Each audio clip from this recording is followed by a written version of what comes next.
In Durham Public Schools, we have access to many tools which students can use to create products. These can be an excellent way for students to demonstrate rigor and relevance. I'm going to share 3 categories of projects and a few tools available to us for each. Let's start with slideshows. They can include graphics, text, and even a soundtrack. PowerPoint is probably the first tool that comes to mind. But students can do new things like create an electronic scrapbook for a character from literature by adding images to slides, or they can write a sales strategy for a particular food using the sales template provided by Microsoft. Google Presentation is very similar to PowerPoint, but you can easily assign a group presentation with Google, and more than one student can work on the presentation at once.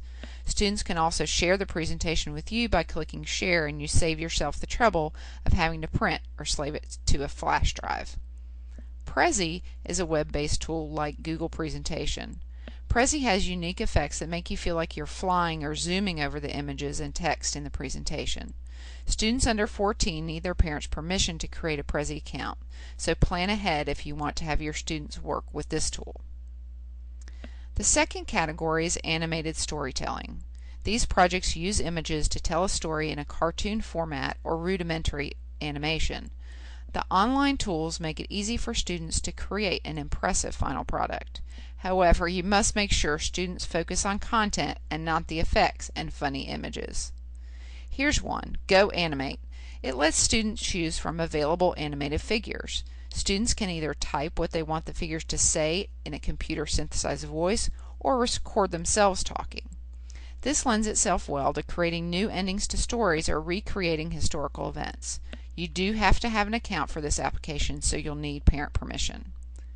Blabberize animates the mouth of any image that you paste into the tool. It's quite amusing, but teachers have used it for serious learning. Imagine students writing their own script for a speech by a famous person.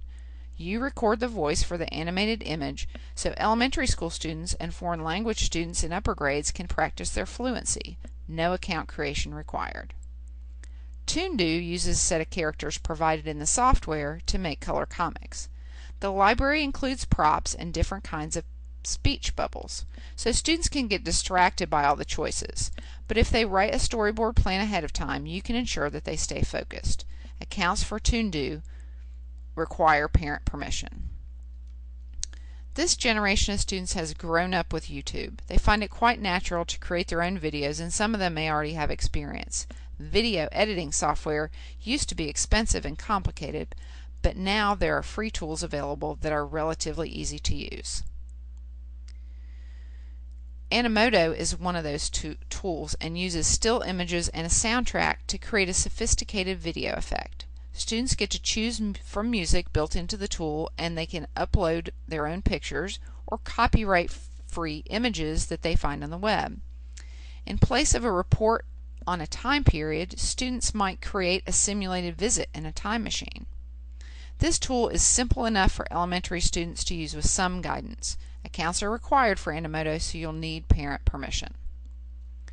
Windows Live Movie Maker is a more traditional movie editing software package. It's included with Windows 7. Because there are more options for effects, transitions, titles, and credits, Movie Maker can be a bit overwhelming. You'll need to invest a little more time in learning this tool, but middle school students can learn it with some instruction, and elementary teachers could certainly create videos using clips and still images created by their students. This video was created using Movie Maker and screen captures of my computer.